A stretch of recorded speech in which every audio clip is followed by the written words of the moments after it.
Comes Ban Ki-moon's aide. Ban Ki-moon cannot be far behind. Ban Ki-moon's longtime aide, the scheduler, knows all about the eviction. Fine gentleman. Is he going to greet? Oh man, that just might want a piece of this is it. We're unplugging. We've got to stay mobile. It's Mr. Ban Ki-moon in the flesh. Oh my God! If I see journalist back. Yes, Wax has got his pound of flesh. Sorry, Oh, UN photo blocking the guys. Okay, good. You want it? You asked for it? You got it. It's the United Nations, and it's Friday, December 30th. Today at noon, Mr. Ban Ki-moon, bags of cash not shown, will be leaving the UN, and we'll be there. Now, we've submitted in the last 3 days 19 questions, maybe half of them about corruption, because in South Korea it was reported that Ban Ki-moon accepted bags of cash, not just while Foreign Minister of South Korea, but while the Secretary General. This publication, or a publication there, received a letter threatening further necessary measures, at least so they told the inner city press. Dujarric saw fit to answer, after 3 days of radio silence, to say it was not a threat, it was just totally normal to write a letter about an article that he said was about bribery before he was Secretary General. False. The report is that there were two payments, one before, one during Secretary Generalship, which is why, if the UN Office of Internal Oversight Services was anything but a corrupt, in-house torture of whistleblowers like Mr. Anders Compass, they would be investigating this. But for now, Inner City Press has been asking about it, and as it is asked about corruption under Ban Ki-moon throughout the tenure, but since the Eng Lap-Seng case in particular, it was thrown out. It can no longer go in. For many times it went through there, as other journalists do, to get to the council fast. Now, since February, when Ban Ki-moon and Christina Gayach threw Inner City Press in the street with 8 guards, laptops smashed on the ground, that was February. April, boxes printed right here, boxes of files, investigative files. If this happened in another country, UN might criticize it. But here, the UN did it. They did it. Hey. And the U.S. mission there, the little white sliver there that you see, they didn't do anything. Nothing. Zero. Zip. Still not a word. Samantha Power. Maybe she'll be there today. This is the setup for Mr. Ban Ki-moon's entrance. He's coming in. Yemen is on the move. Okay, well, we began it. We began as we begun. That there's a Ban Ki-moon Korean-only event at 11:30. Pretty disgusting. Not just segmentation, it's a campaign event on UN grounds with UN money. Totally inappropriate.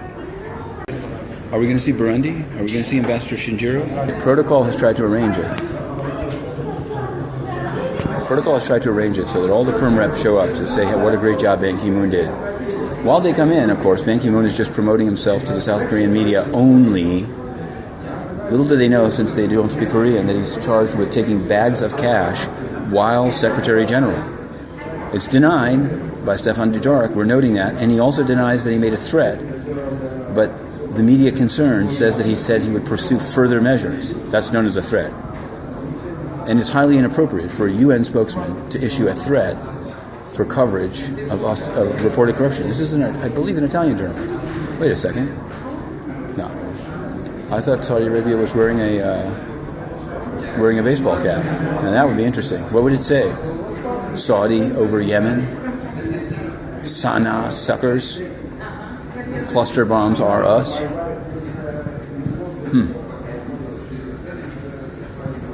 Let's see if the Saudi perm rep appears in his Yemen baseball hat.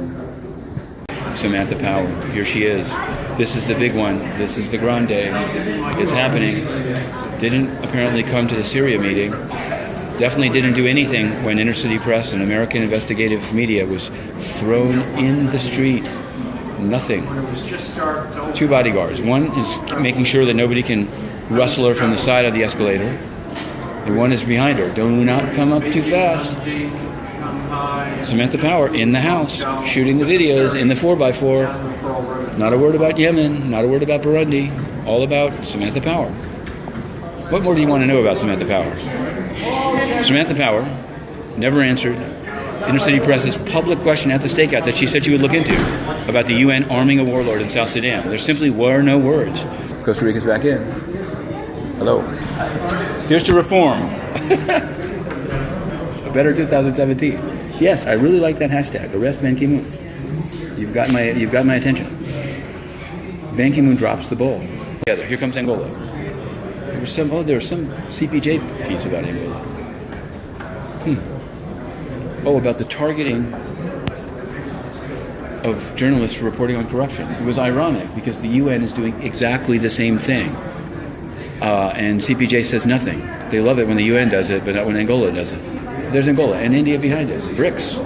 BRICS in the house. Oh, there's the Saudi ambassador. He does not have a baseball cap on. Does he have a t-shirt? Cluster bombs are us? Saudi Arabia and Morocco. From Western Sahara to Sadr, the star is born. Samantha Power never responded when Inner City Press was thrown in the street to a letter to her mission from the Government Accountability Project. Never. Ban Ki-moon. Well, he's got a couple more days. Monsieur l'Ambassadeur. Happy New Year. We are going to ban Mr. Bahn from this compound. Please, ban Mr. Bahn. Bahn drops the ball. Hashtag. Yeah, that guy's great. Still 10,000 people in Haiti and not paid a penny. Yes, it's true. After taking bags of cash, if you believe the South Korean media, low energy. Oh, by definition, if Jeb Bush was low energy, Ban Ki-moon is a corpse. Okay? If you just, please, even given the material to read, he cannot do it. The only thing is, I've heard actually in closed meetings he gets quite exercised and berates his own staff. I know that he threw Inner City Press in the street, but he did it in a sort of not a very manly way, in the sense that he used 8 guards to throw Inner City Press onto First Avenue and smash its laptop. Be a man, man up, bro. Okay. Here we are. The coverage continues. 8. Yes, there were 8. I'll describe it very briefly. No, I did. I called the police, and they said that the UN controls not only their own compound but also their side of the sidewalk on First Avenue, and that there is no way they would not take a complaint. I said, could they kill me inside? They said, absolutely. I would suggest you don't work there, but I'm a reporter. How can I cover the UN without coming into the UN? So I come in through the metal detectors. I have a minder. But here's what happened. On no notice, at 3 o'clock on a Friday, I was handed a letter. It's true. You can call this up. 3 o'clock on a Friday. 3 weeks after I tried to cover a meeting in the press briefing room, which is my right, I was handed a letter, actually by that guy right over there, but he didn't write the letter. The letter was Equatorial Guinea in the house. I was handed a letter that said, that's it. You've broken all the rules. There was no rules. They never said what the rule was. You have to leave by 5. And I said, hey, I'm reporting. There was a meeting on Syria. I've got to report. I was at the Security Council. I just asked the Turkish ambassador a question, and I was transcribing it. And guards came over, and first they said, well, you got to go. And finally, they saw that I was periscoping. They grabbed the phone. They grabbed my laptop. I said, my code is upstairs. They said, no. More walking, less talking. They pushed me down the escalator, around the traffic circle, opened the gate onto First Avenue, pushed me out, and threw my bag with the laptop in it onto the ground, and then closed the gate. And there were 2 individuals still in the building that were outside filming and laughing. That's true. It is true. This is the state of the UN. The police didn't take a report. I came back the Monday after that Friday and tried to be signed in as a guest so I could continue my work, and was told I was banned from facilities, all UN facilities worldwide, for covering corruption. Unbelievable. But the person who ordered it is herself implicated in the corruption scandal. Her name is Christina Gayach. You can read in UN Office of Internal Oversight's audit that she allowed in a Macau-based businessman with no due diligence. So she had a conflict of interest. She should never have been allowed to make the order, but she did. And they never reversed it. Ban Ki-moon said, it's not my decision. Ha ha ha, yeah, funny. Various UN officials said, well, she said that you would be put back in 4 months. Well, it's been 10 months. I was told by the Spanish mission, yes, that she doesn't like my WhatsApp, which I don't even use. I guess they mean tweets. So she doesn't like the content, and so Inner City Press can be thrown in the street, its camera broken, crazy. That Samantha Power, the U.S. ambassador, did nothing to reverse it. Okay, she didn't know that day. She wouldn't have done. She would have stomped on the laptop. I really don't know, because I know for a fact that she knows And rather than do anything, she's recoiled. I think it's because they didn't act. Yes, Samantha Power. Samantha Power. Power. You saw her. She went upstairs. She did nothing. All right? They love the UN so much that they've destroyed it. They didn't do anything when Ban Ki-moon killed 10,000 people. So here's a two-sided official. Hyun-Wha Kang. She worked for Ban Ki-moon, the lady with the gray hair. She worked for Ban Ki-moon, and now she works for Guterres. She witnessed Inner City Press's eviction of its files in April. What she'll do, we don't know. We're not trashing her, that's for sure. This is everything. It's all here. The combined salaries in the billions. Okay, starting now from the right. The man with the white hair talking to Atul Khare, not the more heavy-set man. The man with the glasses and the white hair, Hervé Ladsus, head of UN peacekeeping, who, when asked about the rape of children by peacekeepers, said if they just had more R&R, it wouldn't happen. He said it. He said it, and then he said for a number of times, I don't answer your questions, mister. Even as peacekeepers have been blown to smithereens. Most recently, he's used Burundian human rights abusers in CAR and paid them money. There's a little-known company called OMP Solutions that's all French that makes money off that deployment. The fact that Ban Ki-moon put up with this guy, he was France. France owns the position. France has controlled UN peacekeeping for 20 years. And so they put this deadwood. This guy was rejected by Kofi Annan twice because he's terrible, absolutely terrible. Anyone that works with him knows it. He would have been fired in any other military in the world for saying that rape is okay. But not at the UN. Nope.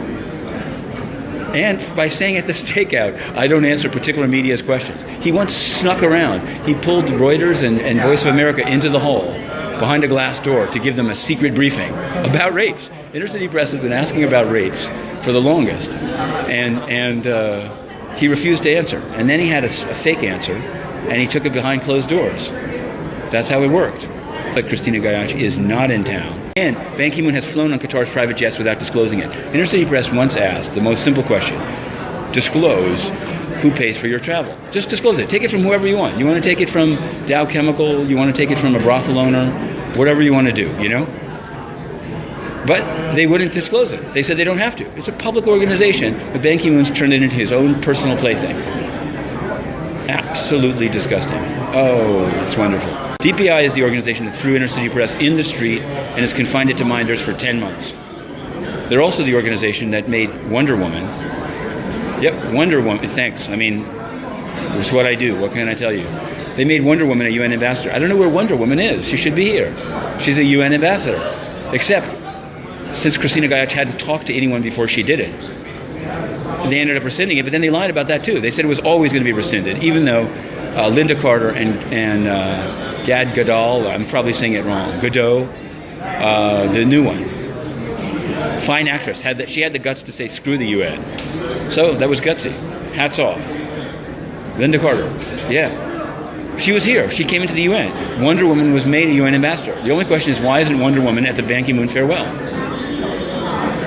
This Ladsus character, anyone that's seen, and they have to, they know that this guy didn't discipline a single peacekeeper for rape. None. But he defended it on camera. You can find this. The date was September 11th, 2015. We reported it, and ever since, it's been, many people, when Inner City Press was said it was Ladsus. It's Ban Ki-moon. Nambiar has been the good offices advisor on Myanmar. He's done nothing. As the Rohingyas have been slaughtered, homes built, homes burned, people raped, Mr. Nambiar gave a secret behind-closed-door briefing to the UN Security Council at the request of the UN, which agreed in advance that there would be no outcome, because they actually don't care about the Rohingya, believe it or not. They do not.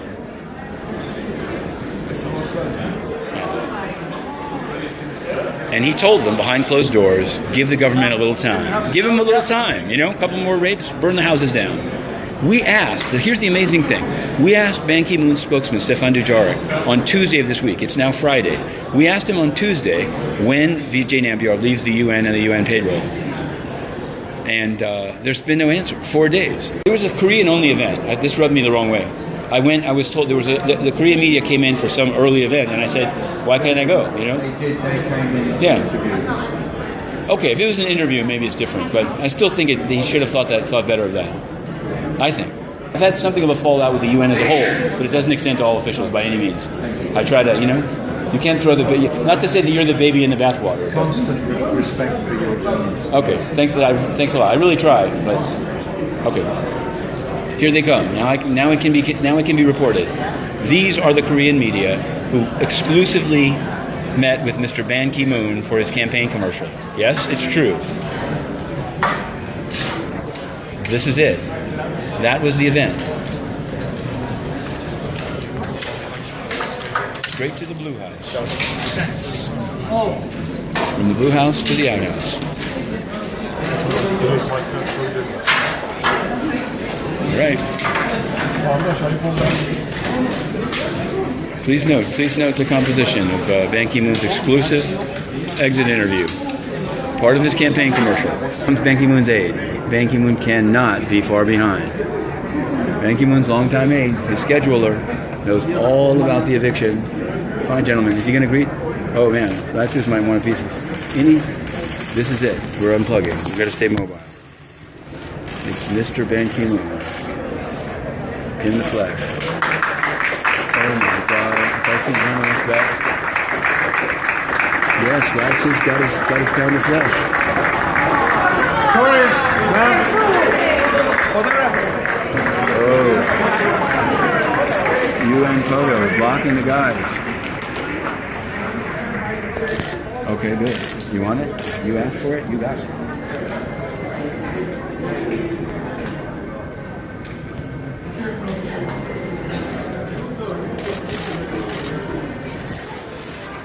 Oh, he's working it. Through a glass darkly. Shoot. Moonfall. Blue house or jailhouse. Community is ending, my brother.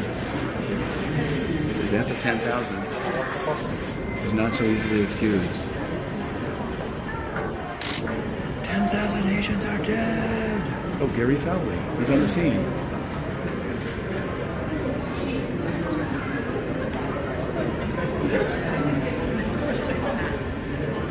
Uh-oh, we're almost at the end of the Moonfest.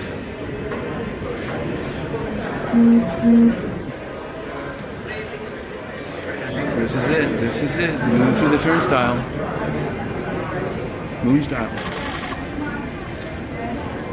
Gangnam style. Walter's on the move. Whoa. There's one pushy lady. Oh my God, is that the Eritrea sanctions lady? Caruth? No. Who was that lady? Oh, there's Mrs. Bahn. These guys attended PGA. Oh, somehow Edie was allowed to go out there. Amazing. Amazing. This is how they do it. Oh, yeah. Oh, selfie. Selfie time. Wow. A special arrangement was made. A special arrangement was made for the 18th.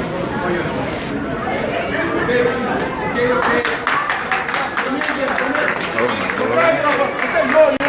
Inappropriate. Totally inappropriate. Bags of cash. In the car with the bags of cash. Oh, DPI needs a little moment. Oh. Eviction, censorship. It's fabulous.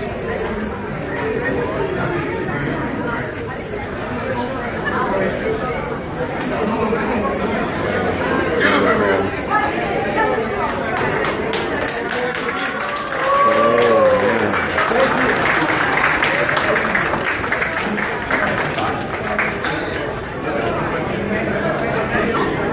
10 years of destruction and decay come to a close. Amid the bag of cash scandal, after killing 10,000, after the killing of 10,000 in Haiti, after excusing the Saudi cluster bombs on Yemen, after allowing Morocco to throw people out of Western Sahara and doing nothing, after all of these things, Mr. Ban Ki-moon has set sail for a few extra days in his free housing at your expense. He's destroyed the United Nations. I believe. All right, I'm pulling out. we're going to go back and write the story of this fantastic, tremendous event. It happened. Oh, they've turned off the escalators because they're going to save money. Oh, there's no going up. Okay, look at the view. Check it out. Check it out. Check it out. Check. Protocol man talking. Chief of staff rolling. Flags unveiling. Hey. So this part we missed. The dear leader is gone. Long live the dear leader. Will he return representing South Korea? The UK flags. Right over. And there's a flag for you. Usually, intercity press requires a minder to get anywhere near here. But in today's chaos, we're pulling out. I'm actually avoiding people because I don't want to lure them into my world of web world. Big windows. It's a beautiful looking place too. President-elect might take note of that. But I have to say, all politics aside, Ban Ki-moon hurt the UN. He used it for his own money. Hasta mañana. That was Spain's ambassador. He knows all about the eviction too, but that Gayacha's got something going for her. She's the Sir of the Month Club. Not Quasimodo, excuse me. Torquemada? Gotta go write it up. This was it. The communications kings. The geniuses who brought you censorship and corruption. The geniuses who brought you a decade of Ban Ki-moon's absolute corruption.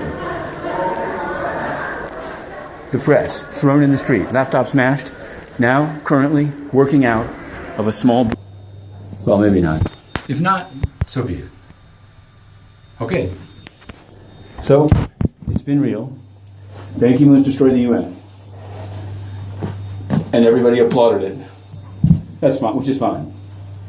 That's one of the reasons, though, the UN doesn't get fixed up, is that clearly incompetent performance is applauded. Everyone's getting their piece. Countries are getting jobs. Security officials are selling sneakers.